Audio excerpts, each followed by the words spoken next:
Hola, bienvenidos. Yo soy Valentina Melendro, tutora de pediatría, y el día de hoy vamos a ver enfermedades exantemáticas. Entonces, vamos a empezar hablando un poco sobre la definición de enfermedades exantemáticas. Y esta es la erupción cutánea que aparece de forma súbita y transitoria, que van a tener diferentes morfologías y diferentes patrones de distribución. Vamos a ver que cuando uno empieza a estudiar este tema, al inicio todas las enfermedades exantemáticas como que es complicado diferenciar un patrón de otro, todas se ven similares. La idea de la tutoría es ayudarles un poco a aprender esas características que hacen la una de la otra diferente y cómo llegar a diferenciarlas. Entonces aquí lo primero que tenemos que aprender es la diferencia entre exantema y enantema, donde el exantema va a corresponder a una erupción generalizada que aparece solo en la piel y desaparece en la digitopresión, mientras que el enantema sería lo que sería ese exantema, pero localizado a nivel de mucosas, especialmente en lo que sería la boca y la faringe. Hay enfermedades exantemáticas que cursan con exantema y enantema, mientras que hay otras que simplemente cursan con un exantema. La etiología de las enfermedades exantemáticas es muy variable. Vamos a ver que las más frecuentes y las más recurrentes en la práctica clínica son de tipo víricas, pero también hay unas que son bacterianas, algunas diversas que serían un poco las alérgicas, alérgicas a medicamentos, alérgicas a alimentos, las que están relacionadas con enfermedades sistémicas como son las enfermedades de Kawasaki, la artritis reumatoide, las paravirales que tienen causas diversas que se relacionan en la mayoría de los casos con infecciones víricas y algunos otros tipos de gérmenes como pueden ser tanto enfermedades como por ejemplo causas fúngicas como el micoplasma pneumoniae y la enfermedad de Lyme, por ejemplo. Entonces, ¿cómo se hace el abordaje diagnóstico de una enfermedad exantemática? Realmente el abordaje de todos es clínico, anamnesis y un examen físico completo. En el examen físico completo, uno tiene que saber describir muy bien la morfología de la lesión, el patrón en el que se distribuye, qué apareció primero, qué fue cambiando, que claramente todo eso lo sacamos un poco de la anamnesis si no lo estamos presenciando en una hospitalización, si existen o no síntomas prodrómicos, si hubo algún tipo de exposición conocida que se pueda atribuir posiblemente, digamos que la aparición del exantema, si además tiene enantema, como ya decíamos, no todas las enfermedades exantemáticas tienen enantema, la epidemiología local, muchas veces lo que sucede es que hay algún tipo de brote en cierta zona y eso puede ser, digamos que mucho más fácil de identificar si uno conoce la epidemiología local y hallazgos adicionales que puedan ser referidos en la historia clínica que sean de relevancia. Entonces acá lo primero que tenemos que saber diferenciar es la diferencia entre las lesiones como digamos que de forma básica para la descripción de la morfología. Y acá tenemos tres imágenes. La primera, que es una mácula, la segunda, que es una pápula, y la tercera, que es una vesícula. Las pápulas son aquellas que van a tener, digamos que una protuberancia sobre la piel, pero es muy pequeña, y pues digamos que se ven más como manchas. Las eh, máculas, perdón, esas son las pápulas. Las máculas son aquellas que tienen el área plana, que se ve plano, digamos que visiblemente, y solo hay como un cambio de coloración que no incluye ningún otro tipo de cambio ni en textura ni en grosor de la piel. Y ya la vesícula, que es la que vemos acá, es el área que está cubierta por piel que sí tiene un relieve, y además del relieve está llena de algún tipo de líquido, normalmente es, pues digamos que algún tipo de secreción o pus. Entonces, desde que aprendamos a diferenciar la diferencia entre mácula, pápula y vesícula, nos va a ayudar un poco a guiar el diagnóstico de la enfermedad que estemos reconociendo. Entonces, empecemos un poco hablando de la primera enfermedad exantemática, que es la varicela. La varicela es causada por el virus de varicela zoster, que es latente de por vida. ¿Qué quiere decir eso? Que una vez a ti te da varicela, no te vuelve a dar varicela. Es un virus DNA de la familia Herpes viridae que es altamente contagioso. La transmisión usualmente es por aerosoles o contacto directo y los factores de riesgo normalmente son lugares de multitud. En pediatría lo que vamos a encontrar es que exista, por ejemplo, un brote en un jardín y todos los niños se contagien de varicela. Claramente, aquellos pacientes que sean inmunocomprometidos van a tener como factor de riesgo para adquirir la varicela. ¿Cómo funciona clínicamente?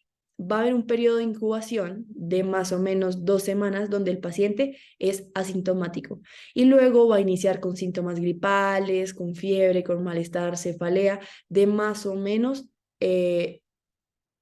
36 a 48 horas. Posteriormente va a iniciar un rash que normalmente inicia en el cuero cabelludo, se pasa a la cara y va descendiendo de forma cefalocaudal. ¿Qué es característico de este rash? Que las lesiones van a estar en múltiples etapas. ¿A qué me refiero? La varicela tiene unas lesiones que, digamos, inician como pápulas, se van volviendo vesículas y luego se secan y ya queda como tipo cicatriz y se quitan. En la varicela vamos a ver, cómo se ve en esta foto con la niña, que hay lesiones que todavía están en pápulas, otras que ya están en vesículas, otras que ya cicatrizaron y están sanando. No todas van, digamos que al mismo tiempo. Cuando encontramos estas lesiones que todas están en diferente tiempo, es cuando vamos a, digamos que identificar con mayor facilidad la varicela. Estas lesiones no van a dejar cicatriz a menos de que el niño se rasque. Es importante entonces que en el tratamiento lo demos de forma sintomática y que evitemos que, pues digamos que alivianar el fastidio para el niño de estarse rascando constantemente, porque primero, pues puede dejar cicatriz y segundo, puede ser una fuente donde se contagie y se complique, pues digamos que el tiempo en el que se cura. Existe una vacuna y por eso es tan importante pues que hacer refuerzo de esto, está incluida en el PAI. Y bueno, ¿cómo es el diagnóstico? Tanto para la varicela como para el resto de enfermedades que les voy a nombrar, el diagnóstico principal es clínico. Uno no necesita de una prueba confirmatoria para dar el diagnóstico, pero existen, entonces vamos a mencionarlas. En el caso de la varicela está la PCR con ADN viral o un cultivo viral y si se tiene algún tipo de duda cuando tenemos un paciente con varicela o con sospecha de varicela, existe la prueba rápida de Zank, que consiste en sacar una biopsia o pues digamos que una muestra de piel de algún tipo de la vesícula y se hace un raspado y eso se lleva a histología y ahí lo que vamos a encontrar a nivel histológico son células gigantes multinucleadas, que es lo que estamos viendo aquí. Una vez tengamos eso ya tenemos la confirmación de que es varicela. En cuanto al tratamiento, que aplica también para este, como en los demás las enfermedades exantemáticas que voy a nombrar, es sintomático, es ayudar a calmar los síntomas mientras que la enfermedad progresa y digamos que de forma natural transita y se quita. Para personas que tienen factores de riesgo con más de 2 años, con una función renal normal se puede dar aciclovir o aplicar la vacuna hasta 96 horas después de la primera lesión. El aciclovir se daría una dosis de 20 miligramos kilogramo, máximo de 800 miligramos 4 veces al día durante 5 días, pero esto no es lo normal, o sea, lo frecuente, uno solo lo da en casos específicos.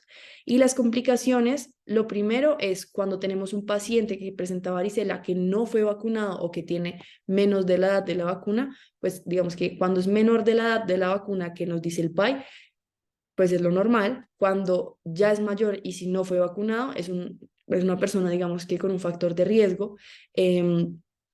Que puede ser, digamos que mucho más perjudicial si a ti te da varicela un poquito más grande que cuando a uno le da chiquito. Pero la complicación principal es la sobreinfección con ese piógenes que se da al rascarse. Cuando se rascan puede infectarse la herida y eso puede terminar en una celulitis, en una fascitis, en una fascitis necrotizante y hasta un síndrome de shock tóxico. La idea es evitar esto, entonces, en lo posible, el tratamiento también que vaya dirigido a algún tipo de ungüento que pueda ser antihistamínico. La siguiente es la enfermedad de mano-pie-boca. Usualmente se da por el virus Coxsackie del grupo A, A16 o el enterovirus 71, que es un virus RNA de la familia Picornaviridae, que también es altamente contagioso. La transmisión normalmente es por aerosoles, por contacto directo, que el contacto usualmente es fecal-oral o oral-oral, o indirecto a través de fómites.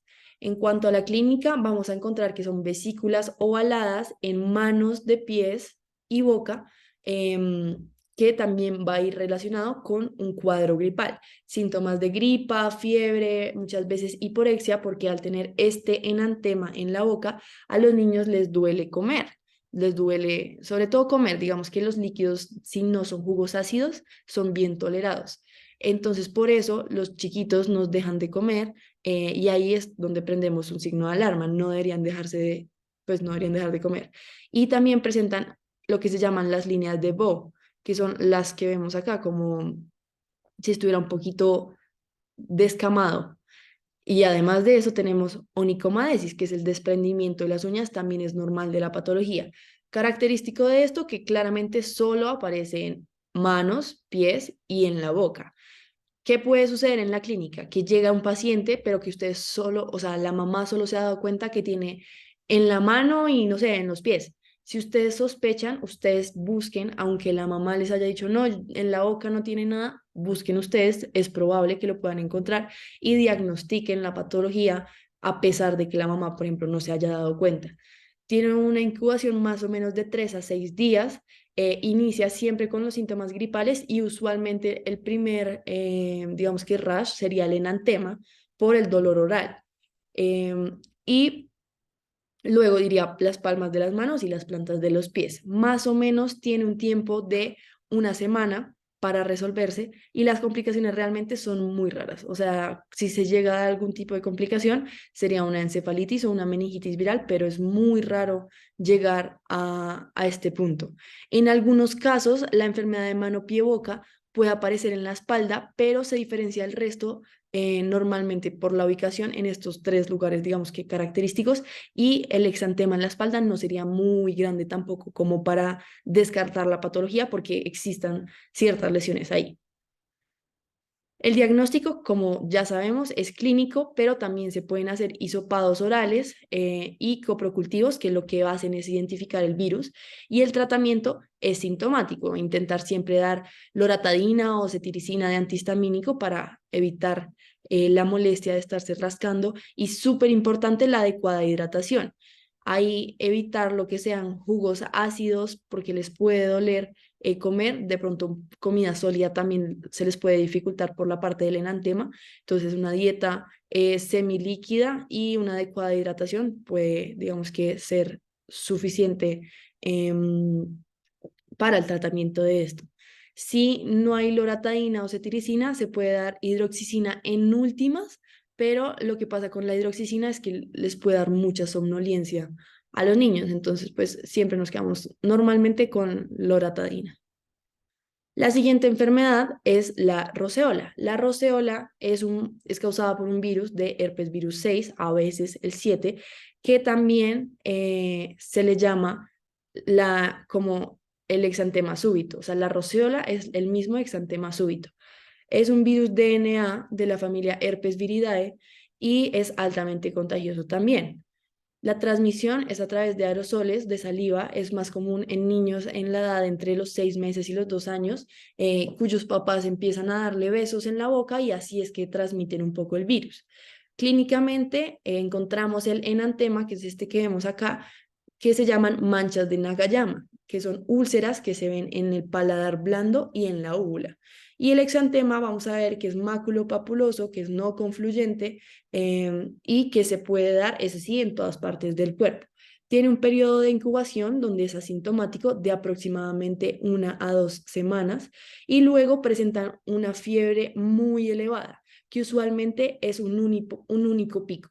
Entonces, esa fiebre muy elevada va a ser superior a 38,5, usualmente ronda cerca de los 40 grados centígrados y por eso una de las complicaciones más temidas en la roceola son las convulsiones febriles. Si no está bien controlada esa fiebre o si no se le da un manejo adecuado, es posible que el niño llegue a presentar una convulsión febril.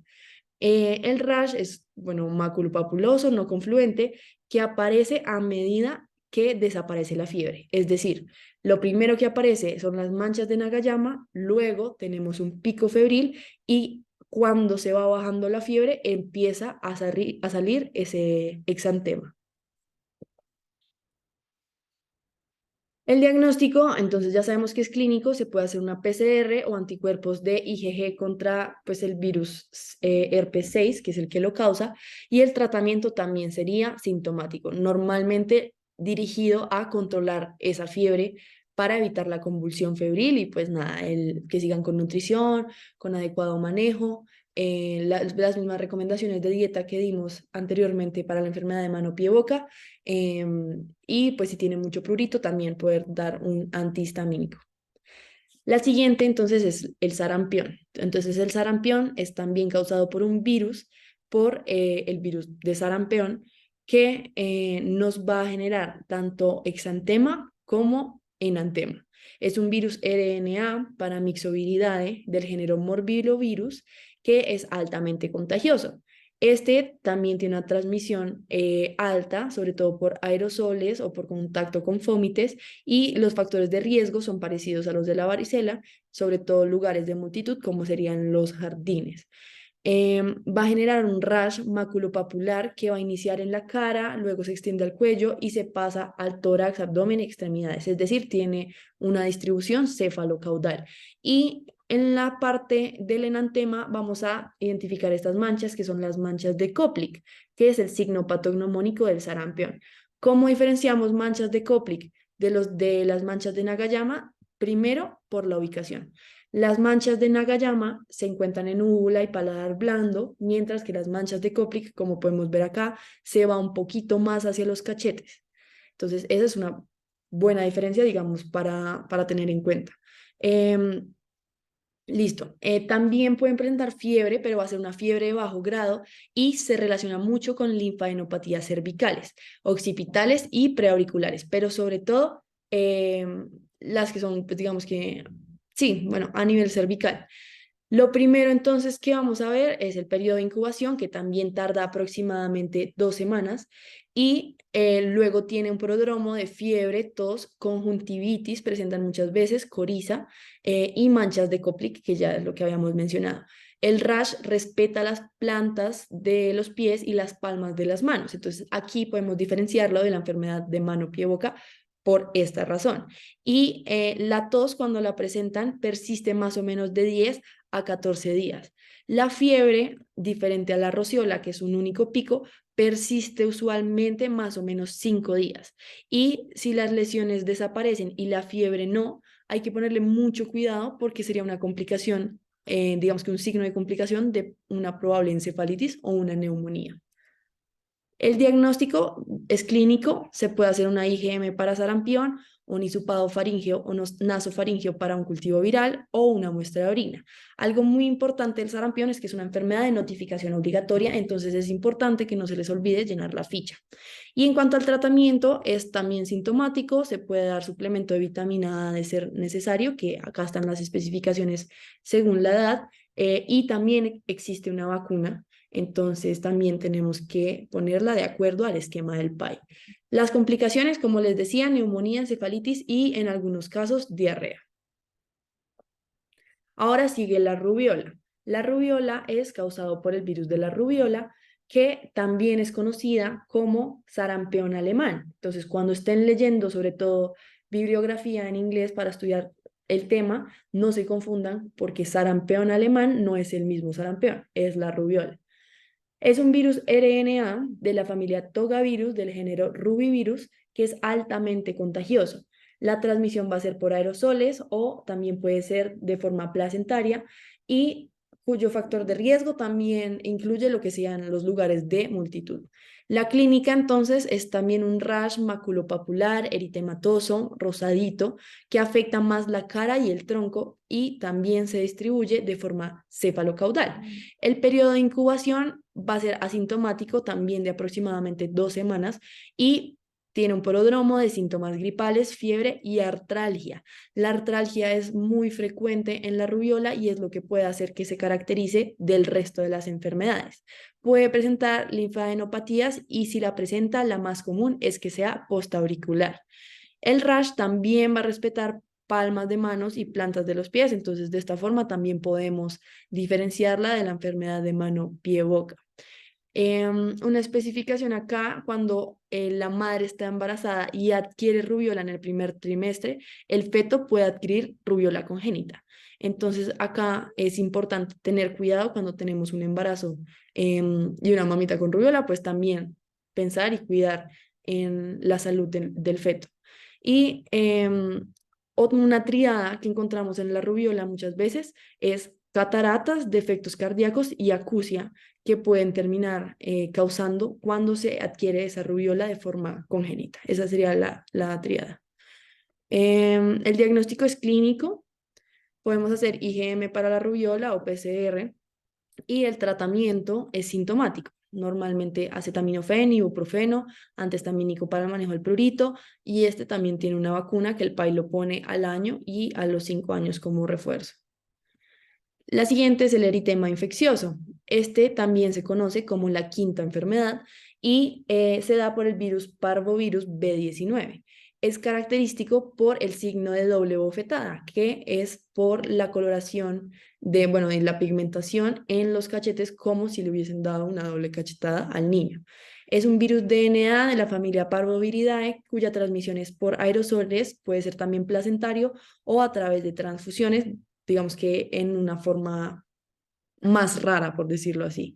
Clínicamente se conoce como un megaloeritema porque lo que sucede es que a medida que va saliendo el exantema, todas las lesiones se van uniendo y luego el centro de cada una como que desaparece y todas se vuelven una lesión como muy grande. Entonces, lo primero es que también tiene un periodo de incubación que es asintomático, luego tienen síntomas gripales, fiebre, cefalea, malestar, y luego hay padres que también mencionan que este eritema, pues está la doble bofetada, el megaloeritema, pero que ese megaloeritema va a exacerbarse sobre todo con el sol. Se pone más rojito y como que les molesta más cuando lo sacan. Alrededor de 1 semana resuelve y la complicación más frecuente de este es la anemia. El diagnóstico es clínico, también se puede hacer una IgM específica para parvovirus B19 o PCR. El tratamiento es sintomático, resuelve de forma espontánea, pero es muy importante recalcar que es una enfermedad que aparece y desaparece mientras va sanando. ¿Qué quiere decir eso? Que el exantema puede aparecer y desaparecer y no signifique que haya una recaída o que haya habido una reinfección, sino que es el transcurso normal de la enfermedad. Como mencionaba entonces, puede necesitar transfusión porque una de las complicaciones es la anemia, pero también pueden tener aplasia transitoria, una infección fetal que lleve a una hidropsis fetal, hepatitis, miocarditis, incluso el aborto cuando estamos en un periodo de gestación y la muerte. Entonces hay que tener cuidado sobre todo con esta enfermedad. El siguiente es el síndrome de guante y calcetín, que es causado por también el virus parvovirus B19. Esto como característico es que se da más en jóvenes adultos, es decir, todos los que están en etapa adolescente. Es un exantema que se describe como purpúrico que se localiza en manos y pies, incluyendo las muñecas y los tobillos. Se da de forma simétrica, como vemos acá, que es literal como si estuvieran guantes y calcetines. Produce una sensación terrible de quemazón y prurito y puede estar acompañada de fiebre, de lesiones orales, pero no es como un must las lesiones orales, puede o no haber, y trombocitopenia. Esta resuelve más o menos de 1 a 2 semanas y el tratamiento de nuevo es clínico, el diagnóstico clínico. La fiebre escarlatina es el siguiente. Este, a diferencia de los anteriores que hemos visto, es de origen bacteriano. Es causada por las exotoxinas del Streptococcus pyogenes. Este es característico porque tiene signos de Pastia, que son estas que vemos aquí, que son, digamos, que las flexuras, las líneas que se hacen en las flexuras de los codos y de las rodillas van a ponerse un poquito más rojas. Se transmite por contacto directo, sobre todo se da en niños entre los 4 y los 10 años y es una complicación muy frecuente de la faringoamigdalitis bacteriana. Entonces, ¿cómo va a ser este chiquito cuando no llega a la clínica? Va a ser la mamá que dice que hace poco tuvo un cuadro puede ser gripal, con o sin fiebre, que presentó faringoamigdalitis. Una faringoamigdalitis, de hecho, no tiene que ser complicada, normal, y que ahora llega porque tiene un exantema difuso que es muy pequeño, esa es la característica, que cuando uno palpa ese exantema se describe como papel de lija. Entonces, por lo que son tan chiquitos, desaparece a la digitopresión y algo también característico es que respeta el triángulo nasolabial. Acá, como lo vemos, está como si tuviera el signo de la doble bofetada parecido a este, pero la diferencia es que no solo están cachetes, como el signo de la doble bofetada, sino que también podemos alcanzar a ver que está un poquito acá en el mentón y el triángulo nasolabial sí está, digamos que intacto, está del color normal de nuestro paciente. Puede presentar lengua de fresa y acá es donde nos podemos confundir o tener como diagnóstico diferencial el síndrome de Kawasaki, la enfermedad de Kawasaki, que ya la vamos a ver más adelante. El exantema va a iniciar en el cuello y se extiende a tronco y extremidades y más o menos después de una semana el rash se va a detener y se va a empezar a descamar. Acá creo que no se alcanza a ver mucho en la fotico, pero digamos que donde están las yemas de los dedos empieza a descamarse y es, digamos que parte del transcurso normal de la patología.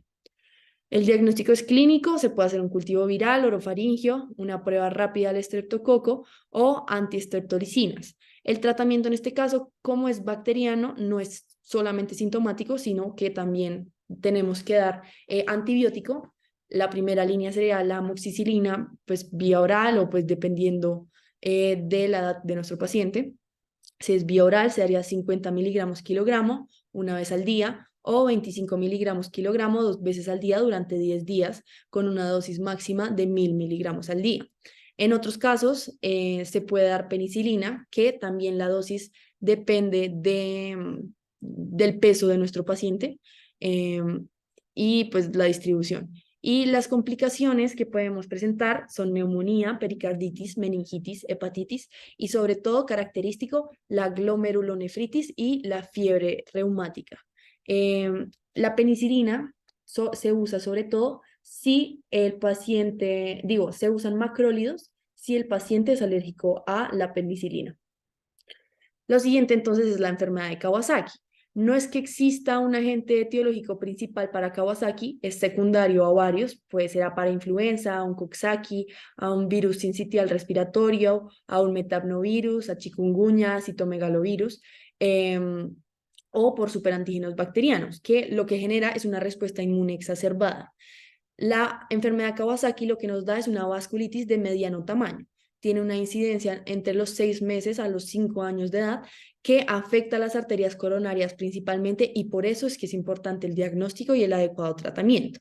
La clínica es variable y por eso es que se da un diagnóstico de Kawasaki incompleto y Kawasaki incompleto, que ya lo vamos a ver, pero lo que vamos a encontrar es una lengua aframbuesada o de fresa, que es esta que vemos acá, como esta que vemos acá, donde literalmente la lengua parece como con pepitas como las fresas. Tenemos descamación en manos y pies, tenemos lesiones orales, tenemos un exantema que recurre con pues, la misma descamación, se da de forma cefalocaudal, puede presentar conjuntivitis no purulenta bilateralmente, presenta linfadenopatías occipitales, pre y retroauriculares, y nuestra complicación más temida es que haya una dilatación y un aneurisma coronario, pero esto normalmente se da en los Kawasakis como atípicos, es decir, que no suele cumplir con los criterios. Pero entonces, ¿cuáles son estos criterios diagnósticos? El diagnóstico también es clínico, pero esto sí tiene, digamos que un cuadro de criterios, que es que debe tener fiebre de al menos 5 días sin alguna otra explicación con al menos 4 de los siguientes criterios: una inyección conjuntival vulvar bilateral, cambios en la membrana mucosa oral, incluidos labios inyectados o fisurados, faringe inyectada o lengua de fresa, ese solo tiene que tener uno de esos, cambios en las extremidades periféricas, incluyendo el eritema de las palmas de las manos o plantas de los pies, con edema en manos o pies que se da en la fase aguda, y descamación periungueal en la fase de convalescencia, la erupción polimorfa y linfadenopatías cervicales de al menos un ganglio linfático mayor a 1.5 centímetros de diámetro. Si tenemos esas características, vamos a hablar que tenemos un paciente que cumple criterios y tendríamos un Kawasaki completo. Cuando diríamos que no es completo, que es un Kawasaki incompleto, cuando por lo menos 2 de los criterios clínicos para la enfermedad de Kawasaki están presentes. Entonces ya sería la ausencia de otra alteración que pudiera producir la enfermedad, exámenes de laboratorio consistentes con una inflamación sistémica severa, fiebre de por lo menos 5 días de duración o ectasia de las arterias coronarias o disfunción de ventrículo izquierdo diagnosticado por un ecocardiograma. El tratamiento en este caso es, primero, sí o sí, todo paciente con sospecha por lo menos de enfermedad Kawasaki debería tener un ecocardiograma para iniciar manejo. Se debe iniciar lo antes posible. El manejo es con una inmunoglobulina G intravenoso y eso ayuda a que se disminuya la dilatación de los aneurismas de las arterias coronarias. Se da 2 miligramos kilogramo en infusión por una dosis única durante 10 a 12 horas y una segunda dosis a las 36 o 48 horas si el paciente no muestra una mejoría clínica. Se debe administrar preferiblemente dentro de los primeros 10 días, entre el 5 y 7º día es mucho mejor, y siempre tiene que ir acompañado de una terapia de ASA de 80 a 100 miligramos kilogramo día para evitar la trombosis y hasta que esté afebril, dividido en 4 dosis para que el paciente se permanezca máximo, o pues mínimo, digo, 48 horas afebril. Ya cuando permanece afebril, se continúa la terapia antitrombótica de 3 a 5 miligramos kilogramo día por 6 a 8 semanas si no hay aneurismas ni progresión de la dilatación. El siguiente es el síndrome de Gianotti-Crosty. En este vemos que es un virus que se asocia a varios tipos de virus. Se asocia al Epstein-Barr, se asocia al virus de hepatitis B, se asocia al virus de hepatitis A, herpes 6, enterovirus, virus sincitial respiratorio o rotavirus. Tiene una prevalencia sobre todo al año, a los 6 años, sobre todo más frecuente en niñas, y lo característico de esto es que van a ser pacientes que tienen un brote, digamos que un poco escandaloso. Uno lleva a su hijo a una consulta así, pues uno dice como que tendrá mi bebé, pero al bebé no se le ve, o bueno, al niño no se le ve ningún tipo de afectación. ¿A qué me refiero? El bebé está feliz, al bebé no le rasca, al bebé no le duele, pero sí tiene un exantema bastante grande. Entonces, este es el síndrome de Gianotti-Crosty y es lo más característico. Puede presentar fiebre, puede presentar síntomas gripales, puede tener linfadenopatía, pero a grandes rasgos es un bebé que tiene, digamos que está bien tolerado, que no está irritable. Como complicaciones puede que se presenten cicatrices hipo o hiperpigmentadas, pero no van a ser permanentes. Con el tiempo van a ir disminuyendo en cuanto a pigmentación y tamaño, y el tratamiento con esto también es sintomático. Si tiene fiebre, antihistamínicos; si tiene síntomas gripales, pues de pronto recomendar un lavado nasal. Dependiendo de lo que presenta nuestra paciente, pues digamos que daríamos manejo a eso. El siguiente es el exantema laterotorácico unilateral. Es un virus, se sospecha que es por un adenovirus de cadena sencilla, RNA, que se da sobre todo en la infancia. Este se parece un poco a lo que sería, digamos que una infección de culebrilla, se la conocen, pero la diferencia entre este y la culebrilla es que no sigue el dermatoma, mientras que la culebrilla sí. Y son pruriginosas, básicamente. Inician en el tronco y luego se generalizan un poco. Puede que presenten febrículas, síntomas gastrointestinales, anedonia, conjuntivitis, pero las lesiones van a desaparecer más o menos entre 4 a 8 semanas. El tratamiento también es sintomático, sobre todo la parte del antihistamínico es importante por ser lesiones pruriginosas. Y por último, tenemos la viruela del mono, que ahorita es de una alta relevancia. Se sospecha que es por un adenovirus, se describió por primera vez en República del Congo, es un virus zoonótico y su presentación clínica es muy parecida a la viruela. La transmisión es a través de aerosoles por contacto directo con las lesiones cutáneas y fómites, y también se ha descrito que existe por una transmisión vertical. No existe una evidencia clara de transmisión sexual a través de fluidos seminales o vaginales, entonces en este caso nos quedamos con que es a través de aerosoles, contacto directo y las lesiones, digamos, cutáneas y de fómites. La clínica es muy parecida al resto de enfermedades exantemáticas, fiebre, fatiga, cefalea, y inician, digamos, que el exantema. Vamos a ver que son pápulas y vesículas de forma circular en el cuerpo. No es tan grande, no es un megaloeritema, es, digamos, que más un poco como controlado. El tratamiento es sintomático y es muy importante en este también el antihistamínico porque también son lesiones pruriginosas. El diagnóstico es clínico y también lo confirman por PCR diagnóstica, que se puede hacer a través de un cultivo viral, a través de microscopía electrónica, a través de inmunohistoquímica o antiortodoxo virus inmunoglobulina G o IM, que es sobre todo con la vacuna de la rubiola, que se ha identificado que la vacuna de la rubiola ayuda al tratamiento, o los niños que ya están vacunados contra la rubiola tienen síntomas mucho más leves. En el momento no existe un tratamiento, digamos, que aprobado de primera línea de manejo como consensuado, pero se ha visto que hay alguna mejoría con el uso de antivirales como tecovirimat o vacinia. La verdad es que también sigue siendo sintomático y normalmente no trae complicaciones. Pero si llega a haber algún tipo de complicaciones, se ha descrito neumonía, pericarditis, meningitis, hepatitis, glomerulonefritis y fiebre reumática. Bueno, y eso era lo que tenía preparado para ustedes ahorita. Si tienen algún tipo de duda, comentario, me pueden escribir, me pueden contactar vía WhatsApp. La presentación les queda en el Drive y nada, espero que les haya servido un montón. Y ya, que cualquier cosa estoy pendiente.